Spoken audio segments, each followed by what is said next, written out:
What's up, everyone? It's your boy JPW back with another video as I try to, figure out how to live a dope life and do dope things. I'm actually thinking about turning this video into a podcast since I haven't done one of those since literally the midterm elections. And so I think I'm going to turn this video and convert it just to audio. I mean, I'll have a video that I'll put out, obviously, but I'm thinking about converting this audio to video so I can actually pretend and actually say that I do a podcast and mean that with all sincerity. But the reason why I wanted to do a video today was really to talk about and continue grappling with this journey that I've been on in trying to be a more grateful person. For those of you who are not aware or checking out this channel or this show or this video or what have you for the first time, I'm Jonathan Pitts-Wiley. First of all, hi, good to meet you. And I'm just a person who's trying to live a dope life and do dope things. I'm a dad, I'm a husband, I'm a teacher, I'm an artist, I'm a photographer, I'm a seeker, I guess. And very recently, in sort of the last few months, I've been very focused on trying to be a more grateful person. My last few months of 2018 were bananas. And I had to just reflect on my life and not just what was going on, but what I wanted my life to be. I think I'd spent a lot of time investing in negativity and in fear and all kinds of things like that. And the origin story of this particular phase of my life, I think it has been certainly greatly affected by my grandmother who passed away at the end of November. And so it was just this weird sort of, again, this crossroads, inflection point type of thing where it's like, all right, so what am I doing exactly? And so I really tried to just invest in being more grateful and invest myself into positive energies and things that I find to be fulfilling. But it's so much of it has been rooted in gratitude, right? In being grateful for that which is in my life, grateful for the things that I have experienced, whether they're positive or negative. And really, one of the places I'm trying to get to in life is to be a place where I almost don't see things as either being positive or negative. They're just lessons, right? Obviously, there are lessons that you enjoy more than others, but just seeing things as lessons. And it's felt critical to my life because the choices seem like, okay, so I can either spiritually die and become a shell of myself or not do that. And so that's what I've invested in. I've been a little concerned, as I vibrate and move in this way about seeming like one of these people who suddenly is on a positivity kick. In that it's not grounded in a lot of sort of serious or thoughtful or reflective, sort of thoughts in behaviors. I certainly don't look around and say things are easy or they're fine now. I've chosen positivity, so that means there's nothing wrong. No, shoot, there's probably plenty wrong. There's a lot wrong. I mean, in some ways, if you go to the Instagram page, which is at Clambake JPW, you see that I orient toward trying to be a positive person, and that's to combat what one of my buddies calls the bully. All right, those things within ourselves that seek to diminish us and not to elevate us, right? But I've also been thinking about sort of the material that I put out and what I project into the world. And recently, again, it's been more of this a positive vibe. But there's plenty of material and plenty of writing and plenty of discussions that I want to have, that I will be having, that are more in the gritty reboot style, to really just speak to that. I'm not coming to this from a place of unmeasured, and unconsidered thought, right? It's a struggle, frankly. And really what I wanted to focus on today and talking about was, or is rather, the struggles that I've been having as I try to live a more positive life. I spent, and I'm not even just using my adult life, I spent so much of my adult life, and we'll call that after college, so let's call it the last dozen years. I had a birthday in December, so I'm 34 now. Being more invested than anyone needs to be in negativity. It doesn't mean I was negative all the time and didn't have good things happen in my life. Are you kidding? In the last 12 years of my life, I've had 2 wonderful children. I met, the woman I love and married the mother of my children. Like, it has not been all bad by any stretch. But, where I was centered was often in places that, again, that ultimately weren't edifying. They felt good. It's like junk food, right? Because negativity can feel real good, right? And in gratitude, particularly in our postmodern cynicism, can just seem like ephemera. It can seem like nothing, right? Although in choosing to take this path, I'm realizing how untrue that is, and really realizing how hard gratitude is.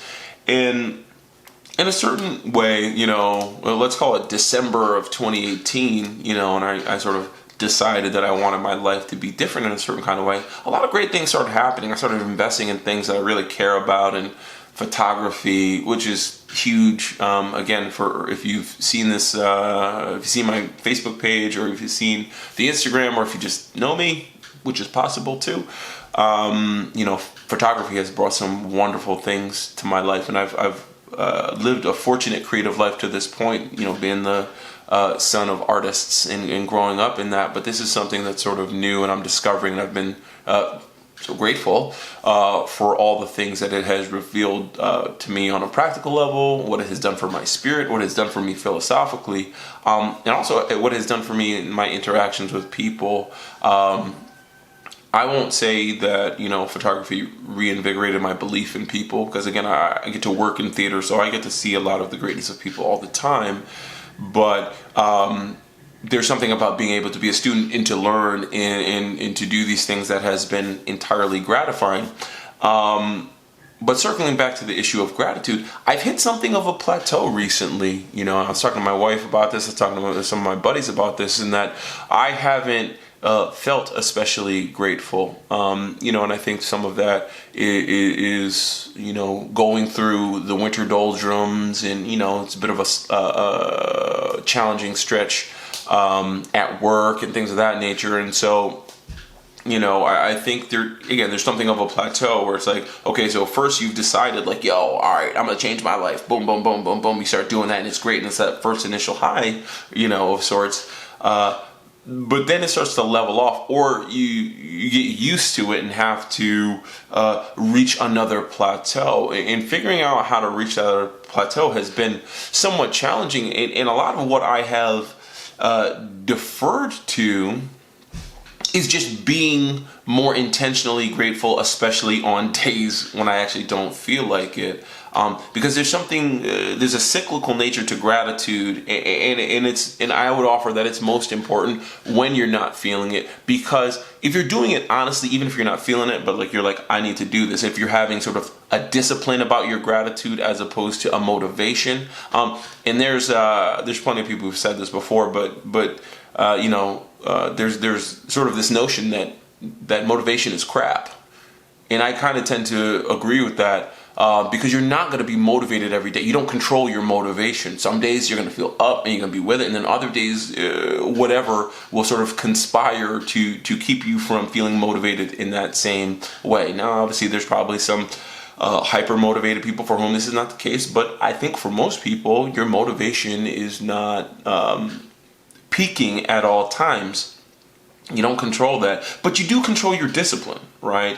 And so you control your behaviors, all right? So whether you're running or going out to take photographs or writing or drawing or doing whatever it is that you do that you can control and have some discipline about, you need to apply that discipline. And so I've tried to be disciplined in my gratitude, because honest discipline about gratitude, it brings you back to humility.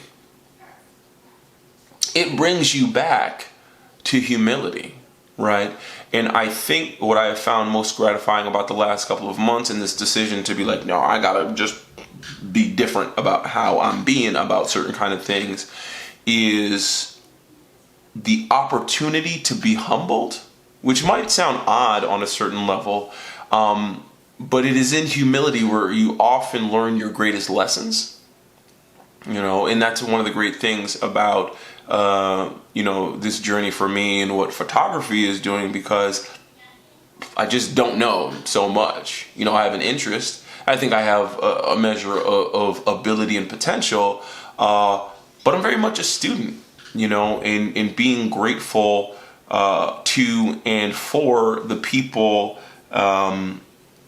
that helped me on this journey. I think it also, starts to sort of have a ripple effect in other parts of my life, And so on days when I'm not feeling it, and it's been more days than others, what I've done is I just reach out to somebody who I care about, who I haven't talked to in a while, or something of that nature. It's not only people like that, but this happened recently where it's just like, let me send good vibe and good energy. Now, I've probably said this before, whether it be on the podcast or another video, but I'll say it again. I'm not a person who believes that altruism exists, like you just can do something in that, like, it's not about you in any way. So in some ways it is about me, in that I'm trying to get back to that feeling of gratitude and in the peacefulness that gratitude and humility bring. And so I'm actively trying to do that because I want to get back to that place, but I'm also not doing it with or for people or energies that don't align with mine, right? I'm not just like reaching out to, that dude in the Thursday night, Brazilian history section. No.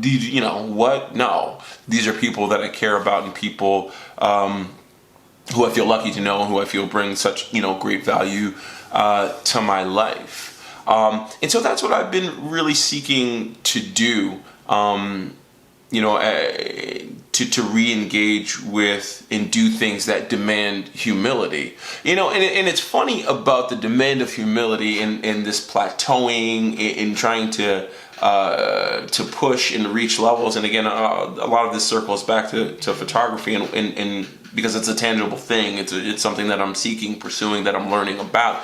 And there's this really interesting balancing act between humility, right? Humility in recognizing everything that I don't know, with that weird space where it's like, I feel like I could do this. I feel like I have a measure of talent and potential at this, and in figuring out how to go about that effectively, as a student, but as someone who's also trying to be a storyteller in this way. Now, I've been a storyteller my whole life through writing and teaching and the arts and things of that nature, but this is a new way of telling stories, and I'm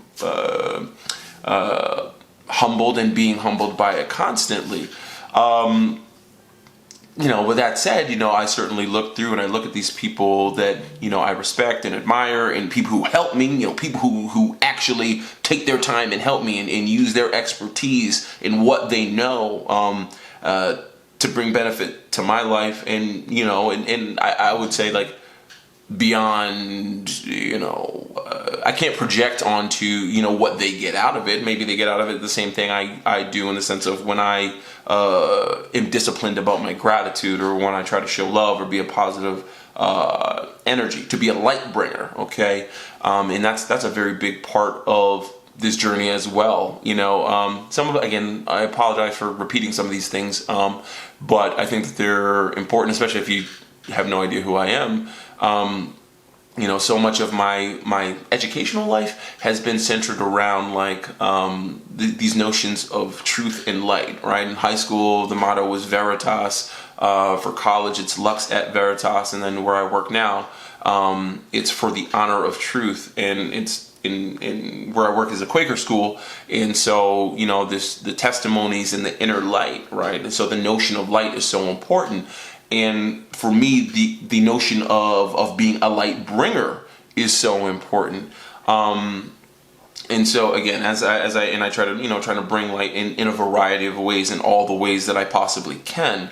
But circling back to this balancing act, I think some of what I struggle with, and I would imagine I'm not the only person in the world who struggles with this, is when you're trying to be humble, but also say like, nah, man, I think I could run with you, and if not today, at some point, I think it is tied to how we view not just like our peers, but how we view the nature of being a peer. And so I looked it up, and I tell my students all the time, I look up words all the time, even if I think I know what they mean. Even if I know what they mean, I look words up. And I looked up the definition of peer in the Merriam-Webster dictionary. And a peer is one that is of equal standing with another, or one that is belonging to the same group. And on a certain level, I certainly think we invest in that second definition of like, people in my group, right? But also, I think there's something very interesting about that first definition, in that it's like one that is of equal standing with another. And for me, I guess I probably find myself appealing more to the second definition, or at least sort of adjusting the first definition in my life by saying that my seeing someone as a peer doesn't diminish my gratitude for their existence or for their talent, or it doesn't do anything to my ability to be humbled, right, by their talent. I look at my peers, and I truly look at not just my peers in photography, but my age group peers, people I went to school with, people I hang with, people I spend my time with, people who I energetically connect with. And every one of those people has something about them that I find to be amazing, right? That I find to be incredible, find to be something that I want in my life, and probably something that, and not in a jealous way, but something that I want to be around. There's something, if you're a peer of mine, I'm gonna look in the camera right now. If you're a peer of mine, there's something about you that I think is amazing. If you're somebody that I bang with, and somebody that that I break bread with, or hold in my company, there's something about you that is amazing, all right? And I think what's great about finding the balance in that way, as being humbled, but also being like, nah, let's run it back, throw the oop, throw that oop, I'ma dunk it, man, throw the oop, I will dunk it, is finding that balance between humility, right, and belief in yourself. I think it can only be done if you circle back to gratitude and wonder. So it's not about, well, I'm better than this person, or I'm better than that person. It's just like, wow, here's this amazing thing about you. I'm humbled by it. It instills me with a sense of wonder. It puts something of value into my life, and motivates me to to be disciplined in my pursuit. I went to Hunt's Camera yesterday, North Main Street in Providence. That's where I go, and everyone there is just so wonderful. But my boy Nick, who works there, we were talking. I was looking for a couple different lenses and things as I try to expand the game, and he just sort of mentioned that he was impressed with the work that I've been doing recently and thus far, and he's a person who helps to really teach me how to do that. It meant so much to me, and that's what I love so much about recognizing the greatness in other people and being grateful for them in my lives, is you get to have peers and teachers and mentors of different ages. And Nick's a few years, he's somebody that, like, in a school sense, I'd be like, oh, that's a younger cat, but for me, he's a great teacher, and it's not just him, it's many people. I had a great conversation with a friend, Leonora, who lives out in LA, and we were in college many moons ago, and we hadn't talked much in the intervening 10 years. Thanks to social media, we were able to continue to rap and to vibe. But I really just enjoy the ability to do that, and to be amazed, and to feel fortunate in that way. And so, as I plateau and struggle through the plateau, that's what I've been just trying to do, is to circle back to wonder and amazement and to be humble. So I hope this video was helpful to you, and I hope that you enjoyed it. So I'm going to sign off for now because I probably have to go parent or something. So until the next time, don't forget to live a dope life and do dope things.